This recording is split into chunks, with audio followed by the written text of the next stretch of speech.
Io dico sempre, ricordatevi che la malattia non prende soltanto le persone anziane, prende tutti, anche quelle malattie croniche che magari qualcuno nasce con malattie per cui hanno bisogno comunque di una costante donazione periodica, se non proprio ogni giorno, ma ogni settimana, assolutamente dobbiamo far capire che il nostro dono è importante per chi ne ha bisogno. Donatori si diventa. La donazione di sangue è una scelta consapevole che già a partire dai 18 anni si può fare. Basta essere in buona salute e pesare almeno 50 kg, recarsi presso i centri trasfusionali del proprio territorio ed effettuare l'anamnesi e un primo prelievo di sangue.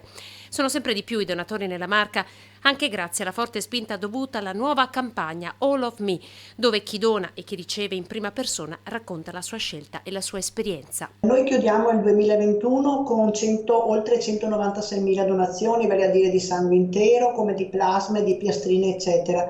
Chiaro è che dobbiamo continuare su questa linea, c'è bisogno di sangue, ma c'è bisogno tanta anche di plasma e questo è fondamentale. La donazione di plasma è quella che poi ci permette di avere quei farmaci salvavita che servono appunto ai nostri ammalati, anche alle malattie croniche. Questo è il messaggio che vorrei dare oggi, di continuare a donare. Nonostante la pandemia, Avis ha continuato nel suo lavoro incessante per la ricerca e la raccolta di sangue e plasma. Nel corso del 2020, l'anno più duramente segnato dalla pandemia di Covid, ben 1522 ragazzi e ragazze della provincia di Treviso si sono avvicinati alla solidarietà.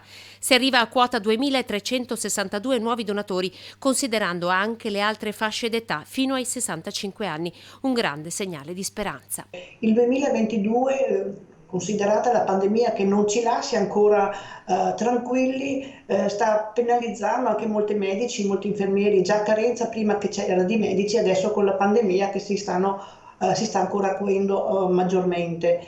Pertanto io sollecito i nostri donatori e chi ancora non lo è di diventarlo, è importante pensare anche all'altro, a chi sta soffrendo, a chi ha bisogno del nostro dono per poter continuare a vivere e dare una vita tranquilla per il futuro e per i familiari.